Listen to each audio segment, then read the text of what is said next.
वूहू, पाकिस्तान ने श्रीलंका को 5 विकेटों से हरा के फाइनल में अपनी जगह 60% पक्की कर ली। 60% मैंने इसलिए कहा क्योंकि अभी हमारा एक मुकाबला रहता है बांग्लादेश के साथ, और बांग्लादेश इतनी आसान टीम नहीं है जितना हम सोच के बैठे हुए हैं। जो टीम टॉस जीतती है वो सुकून से पहले बॉलिंग चूज करे, जितना भी रन बने बाद में आके आसानी से चेज हो सकता है। ये पूरे दुबई में इस टाइम सिनेरियो चल रहा है कि आप सेकंड बैटिंग अच्छी कर सकते हैं, जिसमें आप वो रन चेज भी कर सकते हैं, और फिर उसके अलावा कुछ ड्यू फैक्टर आ जाता है, कुछ ह्यूमिडिटी आ जाती है, कुछ ना कुछ ऐसे फैक्टर्स आ जाते हैं जिस वजह से आप वो मैच आसानी से जीत सकते हैं।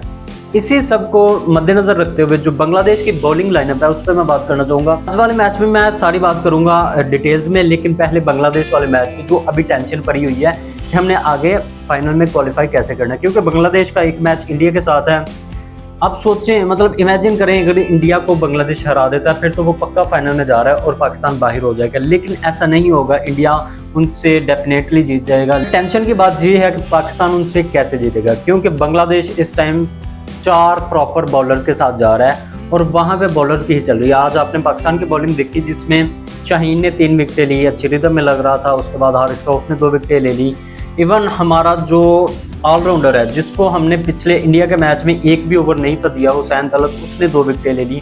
वो ऐसे मोड़ पे खड़ा था कि वहाँ पे वो हैट्रिक भी ले सकता था। फ़हीम अशरफ ने बहुत अच्छी बॉलिंग की। उसके बाद जो स्पिनर्स हैं उनका तो अलग ही जादू चला हुआ था। अबरार अहमद का देखिए, उस बंदे ने 4 ओवर करवाए, सिर्फ 8 स्कोर लगा और 1 विकेट भी ले गया। उसके अलावा उसने बहुत मज़ेदार सेलिब्रेशन की। मुझे ये सेलिब्रेशन देख के बड़ा मज़ा आया। कुछ लोग कह रहे हैं कि ये छिछोरी हरकत है, ये शोखियाँ मारना है या ऐसा वैसा कुछ। मुझे लगता है कि ये एक मज़ेदार चीज़ थी, इंटरटेनिंग चीज़ थी। यार क्रिकेट यही होती है जिसमें आप अग्रेसिव भी होते हैं और साथ ही आप इंटरटेनिंग भी होते हैं, जिसमें लोग इस चीज़ को देख के इंजॉय करते हैं। अब इसने हसरंगा की सेलिब्रेशन कॉपी की और सेम वो वाली सेलिब्रेशन की, और उसके फौरन बाद पाकिस्तान की बैटिंग थी, साइम अयूब आउट हुआ और हसरंगा ने same to same Abrar Ahmed वाली सेलिब्रेशन की और उसने ऐसे इशारा करवाया कि जाओ अब। मतलब इतना मज़ेदार सीन था। और ये नहीं कि ये कोई बहुत तगड़ा कंपटीशन चल रहा था और इन्होंने एक दूसरे को गालम गलौज किया और बहुत बुरा कहा, ऐसा कुछ नहीं था। मैच के बाद फौरन इनकी फोटोज़ आई, वीडियोज़ आई, जिसमें ये एक दूसरे को बड़े लाइट मोड में, बड़े अच्छे मोड में मिल रहे हैं। यही चीज़ होती है, राइवलरी भी यही होती है कि आप ग्राउंड में जाके एक दूसरे की माँ बहन कर दें, लेकिन जब आप बाहर आएँ तो तब आके आप जेंटलमैन बन जाए। विराट कोहली, बाबर आजम, ऐसे कई बड़े प्लेयर्स हैं जो कि ग्राउंड में जाके एग्रेसिव हो जाते हैं, लेकिन जब वो बाहर आते हैं तो तब वो जेंटलमैन ही रहते हैं। और यही एक क्रिकेट है। अब इंडिया के साथ जो राइवलरी है वो बिल्कुल अलग सीन है। वहाँ पे हमें जेंटलमैन बनने की ज़रूरत ही नहीं है, क्योंकि इंडिया हमसे ज़्यादा घटिया हरकतों पर उतरा हुआ है। वो ना तो हाथ मिलाते हैं प्रेस कॉन्फ्रेंस में जाके, वो क्रिकेट को वो पूरा पॉलिटिकल कर रहे हैं, पूरी पॉलिटिकल बातें कर रहे हैं, अपनी फौज को डेडिकेट कर रहे हैं, अपने लोगों को डेडिकेट कर रहे हैं। मतलब वो बिल्कुल घटिया हरकतें कर रहे हैं, बहुत छोटी हरकतें। उनके जवाब में आप भी अगर छोटी हरकतें कर रहे हैं तो कोई फ़र्क नहीं पड़ता, वो आपको करनी चाहिए। जो पिछले मैचेस में पाकिस्तान ने किया, जो रिसेंट मैच हुआ पाकिस्तान इंडिया का, उसमें हारिस रऊफ ने अच्छा एग्रेशन दिखाया, अच्छे जेस्चर्स दिखाए। उसके अलावा साहिबजादा फरहान ने अच्छी सेलिब्रेशन की। ये जस्टिफाई है इंडिया की करतूतें देख के। ये सब छोड़ें, आज के मैच की बात करते हैं। पाकिस्तान ने पहली बात और अच्छी बात कि पाकिस्तान ने टॉस जीत ली और उसके बाद पाकिस्तान ने बॉलिंग चूज़ की। बॉलिंग में शहीन अफरीदी ने पहले ही ओवर में विकेट ले ली, अच्छी फील्डिंग सेट थी, अच्छी बॉल थी और वो कैच हो गया। उसके बाद दूसरे ओवर में भी आके उसने विकेट ली। फिर उसके साथ स्टार्ट लिया था फ़हीम अशरफ ने। फ़हीम अशरफ ने भी शुरू में अच्छी बॉलिंग की, पूरा बहुत रन लगा उसे भी। हारिस रऊफ ने आके विकेट ले दी। फिर उसके अलावा हुसैन तलत ने 2 विकेटें ले दी।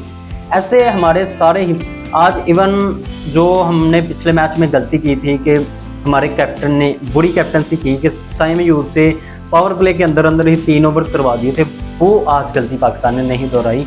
पाकिस्तान ने हुसैन तलत को आजमाया, जो कि पिछले मैच में भी था, प्लेइंग 11 में भी था, लेकिन उसको आजमाया नहीं था। आज उसको आजमाया। वो आज उस बंदे का दिन भी था और वो दिन आपको नज़र भी आया। फील्डिंग में भी नज़र आ रहा था, बैटिंग में भी नज़र आ रहा था, इवन बॉलिंग में भी नज़र आया। बैटिंग में आके इन दोनों बंदों पे बात आ गई थी। वैसे तो ये मैच 134 स्कोर हमें चाहिए था, 15 ओवर में करके सुकून से जीत जाते, लेकिन ये पाकिस्तानी टीम है। ये सोचते हैं कि जब तक हम अपने फैंस को एक दफ़ा हार्ट अटैक ना दें, उनका बीपी हाई ना करवाएं, तब तक हमें कैसे चैन आ सकता है, हम कैसे वो मैच जीत सकते हैं। और ये जानबूझ के नहीं करते, ये नेचुरली ऐसे हैं, ये हैं ही अनप्रेडिक्टेबल। वैसे तो इस टाइम दुनिया की सारी टीमें अनप्रेडिक्टेबल बनी हुई हैं सिवाय इंडिया के, क्योंकि इंडिया सारे मैचेस जीत जाता है।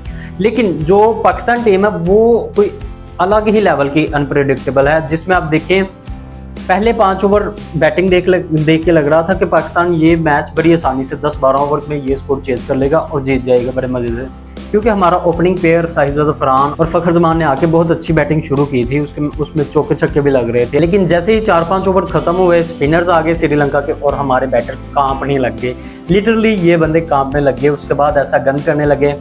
पहले फ़खर जमान आउट हुआ, फिर उसके बाद साइम अयूब आउट हुआ, फिर हमारे कैप्टन सलमान अली आ गए। मैं उसकी बात ज़रूर ही करना चाहता हूँ, क्योंकि वो बंदा इस पूरे एशिया कप में नहीं चला, बिल्कुल आउट ऑफ फॉर्म है। और ये मुझे इस बंदे की नहीं समझ। यार तू कैप्टन है, तूने लीड करना है टीम को, और तेरी खुद की ही करतूत, तेरी खुद की ही परफॉर्मेंस ऐसी है, तो तू टीम को कैसे लीड कर सकेगा।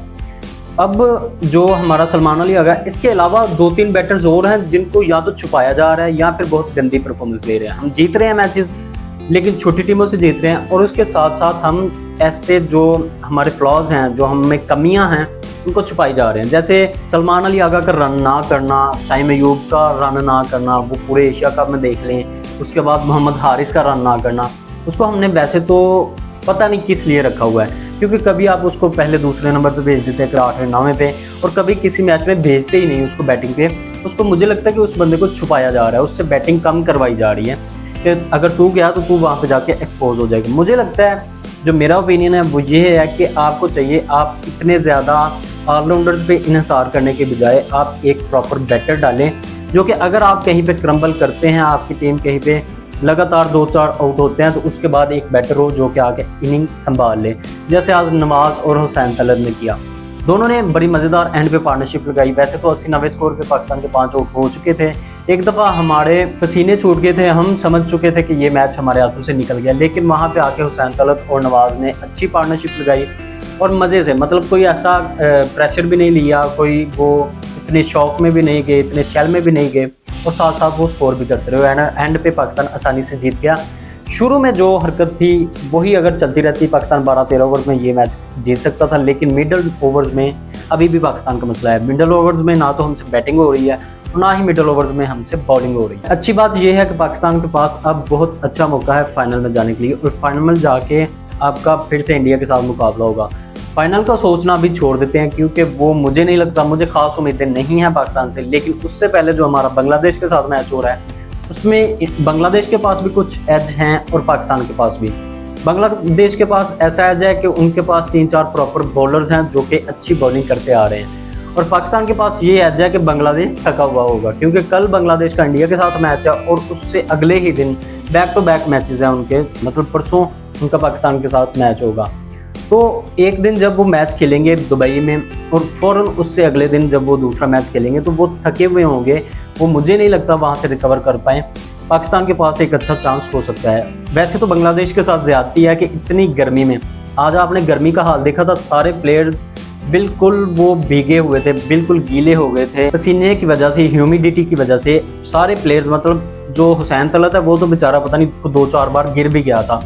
तो यही सीन है, इतनी गर्मी में जब आप मैच खेलते हैं और फ़ौरन अगले ही दिन आपका इतना हाई प्रेशर मैच हो, तो तब आप क्रम्बल कर जाते हैं, जो कि पाकिस्तान के पास एक ये एक्स्ट्रा पॉइंट है, जिसकी वजह से पाकिस्तान बांग्लादेश को आसानी से हरा सकता है। लेकिन कुछ भी नहीं कहा जा सकता, क्योंकि पाकिस्तान का कुछ पता नहीं चलता, चल जाए तो चांद तक, ना चले तो शाम तक। ये थी आज के मैच की स्टोरी। आपका इस सब के बारे में क्या ख्याल है, कमेंट करके जरूर बताइएगा। मिलते हैं अगली वीडियो में, तब तक अपना ख्याल रखिएगा।